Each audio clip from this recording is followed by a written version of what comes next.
Some people measure strength by what a person can lift. We measure it by what a person is willing to carry. Today we're going to meet a father whose life changed forever, but whose commitment to his children never did. This is Jonathan, a father, a husband, a friend, a man who reminds us that resilience isn't about getting your old life back. It's about refusing to lose yourself while we're building a new one. Break the Cycle presents Good Job, Dad, episode 3. Let's go. What I wanted to ask you, just to start from the beginning, who were you before everything changed? Before everything changed, I was exactly who I am today. And it's crazy when I give people that answer because it's like, I don't feel like this injury changed me at all. Mm-hmm. Obviously, in the physical sense, it changed me, but mentally, emotionally, I'm the same person. Obviously, I've grown in different ways, through experience, and there were things I had to go through first few years dealing with the injury. That's to be expected because it's a whole new way of living. Do you feel like you was more negative? No, man. I feel like I've always been a positive person. I've always been radiant in that way. I'm just a people person. I love to be around people. I love to be happy. The one thing that did change though, obviously, was the physical aspect in a way where I was a very active person. Obviously, I love to work out, mm-hmm. which I still work out today. Obviously, the results don't hit the same. Okay, right. So I don't really get to spend 2-3 hours in the gym on a day like I used to, you know what I'm saying? That's inspiring to me because, shit, I be making every excuse not to go to the gym, bro. I'm not a person I'm not great at speaking, and I'm uncomfortable in these type of situations, yeah. But I do feel it's important for me to do this because I feel like I'm keeping something that needs to be shared, if that makes any sense. Nah, for sure. When I first found out that I was having a child, I was 19 years old. I had shit together. It was the year after high school. Mm-hmm. But one thing I did know, being a child that didn't have a present father, was that I was gonna be present. I was now given the opportunity to give someone what I felt like I was owed. Mm-hmm. And I feel like a lot of us that come from houses that are like that, kind of like, it's almost like a jab, like, look, I'm gonna be the father that I thought that I deserved. Yeah. So I wasn't scared. I just knew, this is my purpose. Yeah. I feel like my purpose was to be a father. I feel like I was missing so much support, mm-hmm. and structure. I just knew fatherhood would just change my life altogether, and it made me serious. To be honest with you, it made me take life serious. And when you found out you was having a girl, did that make you nervous at all? Nah, that did make me a little nervous because I almost knew I was having a boy. All of us think that, right? Yeah. And so we went to the doctor to find out the gender of the baby. Mm. I was wearing my blue tie, you know what I'm saying? Bianca's my wife. She was wearing blue. We knew it was a boy. Everybody with their superstitions. Yeah. Grandma was like, oh, you got that line on your stomach. Yeah. You know that means you having a boy? Long and behold, it's a girl. But I did have a name. The name was Jalen, and the decision was whether it was a boy or a girl, he or she was gonna get that name. So, yes. And it turned out to be the first biggest blessing of my life. Having that baby girl, you know what I'm saying? Man. It's different, bro. Them girls is different, man. They shape you. They require something different from you. It's way different, bro. Can you walk me through the day that everything changed for you? Not physically per se, but mentally, emotionally. How did everything change for you? Walk me through that day. I will share as much as I'm comfortable with sharing. For sure. So it was a Sunday, and it's funny that it was a Sunday because at that time I was working 60 hours a week, 70, 80 hours a week, 7 days a week. And my job got canceled that day. I was supposed to do a rail job in Yonkers. And it canceled. I'm like, oh shit, it was a beautiful day, Sunday. Got up, went to the gym, you know what I mean? Came home, it was a still day, I didn't really have any plans. Threw some burgers on the grill. I can actually send you some videos and pictures of the actual day. Yeah. I got pictures of me in the gym that day. I got videos of me, on the grill. And then it's funny, a friend came over, an old co-worker that I used to work with back in the day. He pulled up on his new motorcycle. That's how we coming. He pulled into my driveway, and obviously I was showing love because, you know, I ain't no hater. Right. So I'm like, yo, that shit's tough. Flex. I thought it was just dope, and it just made me just get the itch to pull the bike out. So my bike was in my shed. He left. I pulled my bike out, and I was just cleaning it, you know what I'm saying? Just cleaning the bike or whatever, because I didn't really have no destination to ride to or anything. And then another one of my friends came over to drop off a membership, a gym membership for, I think it was like LA Fitness.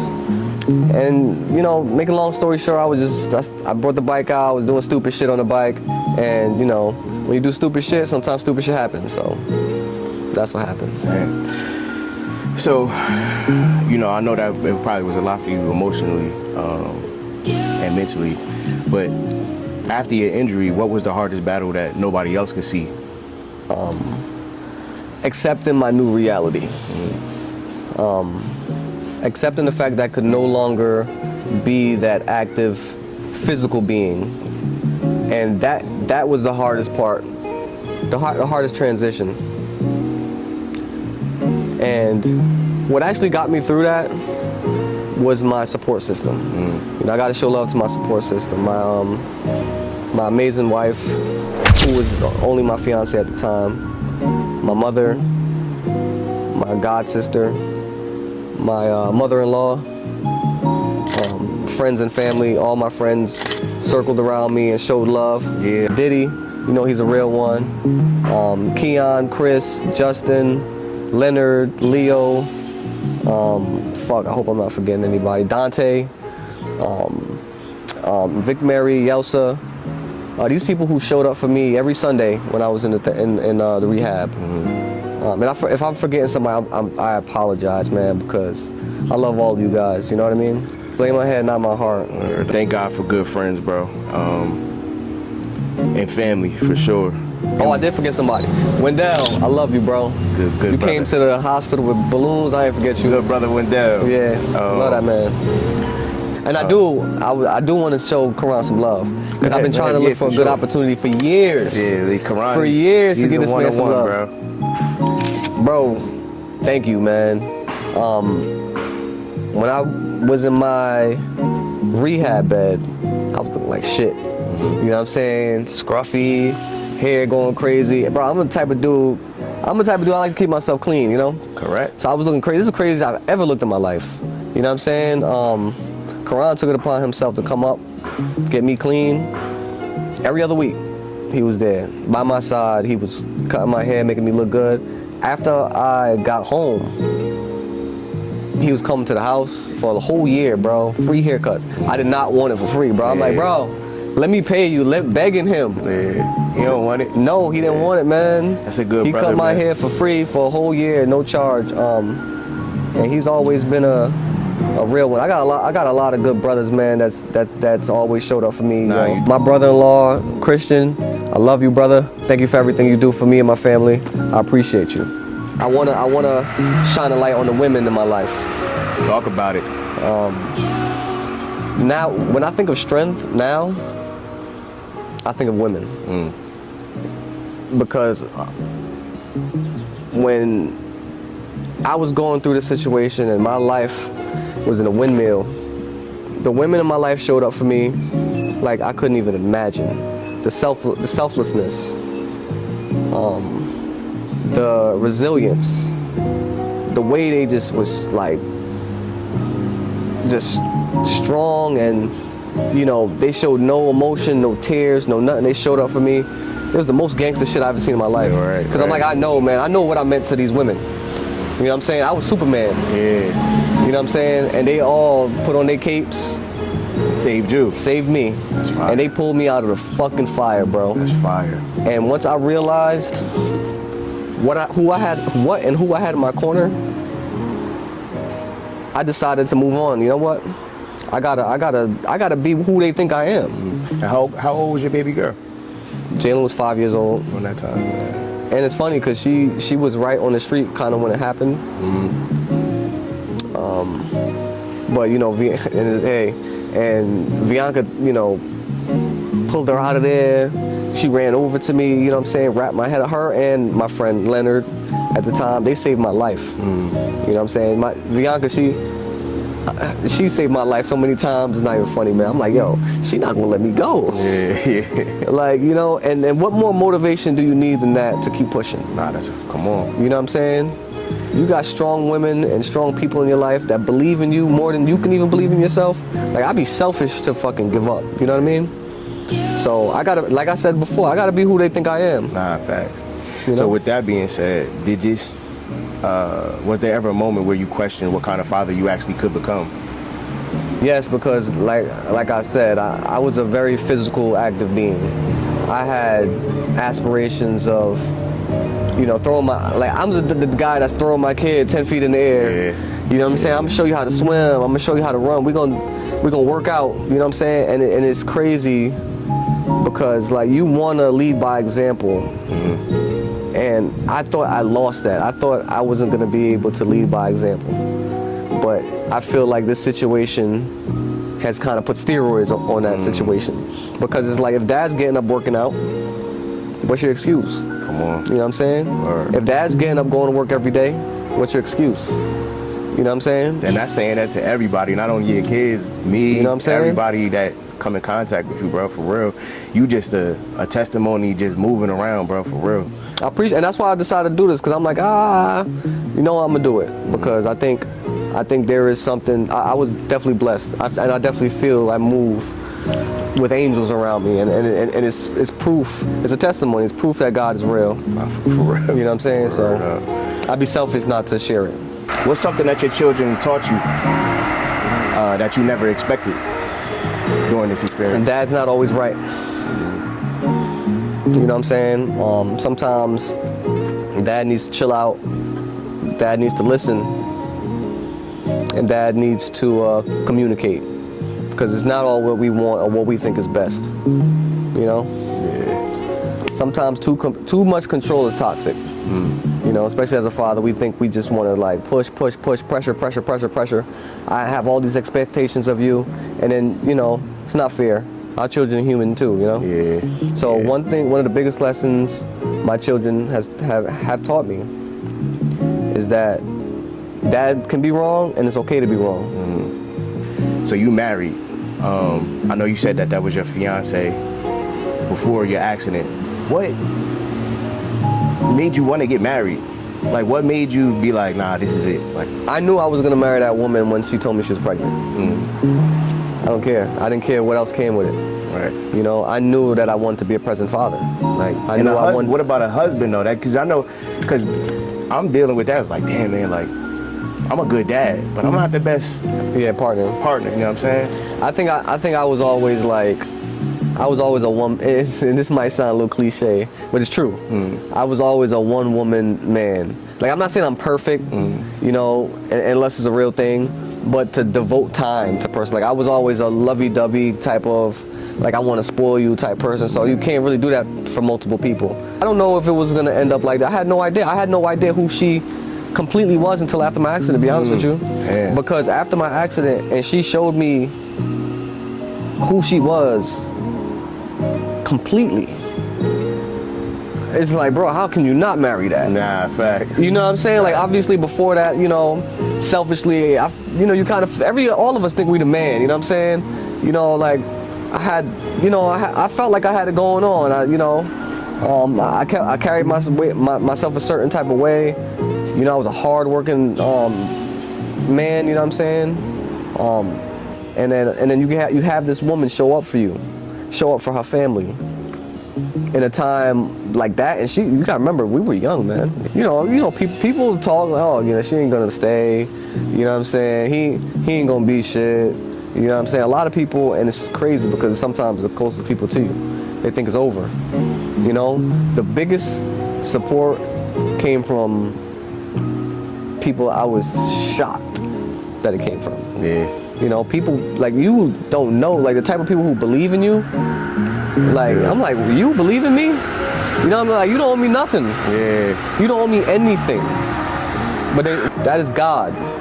You know, so I wasn't beat for being no do nothing cripple, bro. Yeah. Well, you definitely blessed to have a good woman like that, for real. Cause shit, you know, people leave for less, bro. Way less. You feel me? So, what's one misconception people have about living with a disability that you would love to change? Oh, I like this question. I think that a lot of people think when they see someone disabled, they automatically feel bad for them. Like, don't cast your sorrow on me. You know what I'm saying? Because a lot of us have recovered. A lot of us have broken through that grief stage. I mean, you'll always have grief, but you know, a lot of us are just like, let me just draw an example for you. Early on, you know, I take, you know, I take the kids to the park, we train or whatever. I have somebody come up to me, oh, young man, can I pray for you? No disrespect, lady. I'm busy. You know what I'm saying? I'm not trying to push away no praise, feel me? Like, thank you, but bro, you didn't just see me scream at my daughter for some bullshit she just did? Like, I'm locked in right now. Like, people with disabilities don't think about the disabilities 100% of the time. I never think about my disability. I'm living life. I'm just moving and grooving. I want to travel. I want to have experiences. I'm going to concerts. I'm going to games. I'm taking my kids to events. You know what I'm saying? I'm just trying to live my life. Just on vacation. Yeah, vacation. I'm just living, bro. You know, don't come up, and I get it. You know, it's all about perspective. You don't know, you know what I'm saying? And I understand. I try to educate people, and that's why I like that question. You know, so when you see someone, where's the camera at? So I can look. It's this one right there, but that one. When you see someone who is disabled, don't automatically assume that they're sad. That's real. God bless. Right. You know what I'm saying? I get it, and I understand, and I accept the blessings. I don't want to sound like I'm an atheist or some shit like that, because you know, I'm locked in, bro. But I'm just out here rolling around, living my best life. This situation has given me a whole new perspective on empathy, though, because I was a person before my injury where I would be like, why you can't do that? Mentally, I was just like strong. I've always been mentally strong. Obviously, I was physically strong, and things were just going my way. You know what I'm saying? So for me to like look down on somebody because maybe they don't have the work ethic that I had, or they didn't have the drive that I had, I'm not saying that I look down upon them, but I would just be like, kind of like dismissive. But now, going through the process of being injured and meeting different types of people made me realize that mental health is a real thing. And it humbled me in a way that made me more empathetic, understanding. You know, and I think all of us need to just kind of like think of things from a different perspective. You know what I'm saying? I wanted to ask you, if your kids watch this interview 20 years from now, how old would your daughter be? 35. So when she's 35, she goes back, she looks at this, what's one thing you hope that they hear from you? If they look back 20 years from now and look at this interview, they would know this is my dad, this is who he's always been. That's it. They know exactly what I'm gonna say, because I'm not faking it. Right. You know what I'm saying? They know me, you know what I mean? And finally, just real quick, so when you hear the term "good job, Dad," what does that mean to you? It's the ultimate compliment. Because at the end of the day, we were put here to reproduce. So if God tell you your job is to reproduce and you're doing a good job at it, that's fire. Don't get no better than that, right? Yeah, man. Word up. That simple acknowledgement. So, you know, like I do know that we don't hear it as much as we should. And I feel like a lot of times when we doing our thing, it's almost like, oh, that's what you should be doing. And that's the kind of the temperament that the world took on. Yeah. So I wanted to go out of my way to say good job to all the people that I acknowledge and I see in my past. And we don't know each other like that, but I want you to know that I see you. I've been seeing you. Likewise, you know bro. What I'm saying? And likewise. I want to say good job for stepping up to the plate, for doing the right thing without nobody having to tell you and coach you. And in turn, you building the future in a great way. We all are, man. You know what I'm saying? We're affecting the youth. Exactly. Right? You know what I'm saying? So, good job, Dad. You know what I'm saying? Appreciate you, brother. Yes, sir. See, that was easy, man. Nah, it's stressful. I hope I didn't forget nobody, man. What do you think, Jay? Good job, Dad. Good job, Dad. Right. Yo, to be honest with you, I don't have none of that prepared. It sounded so like good. Natural.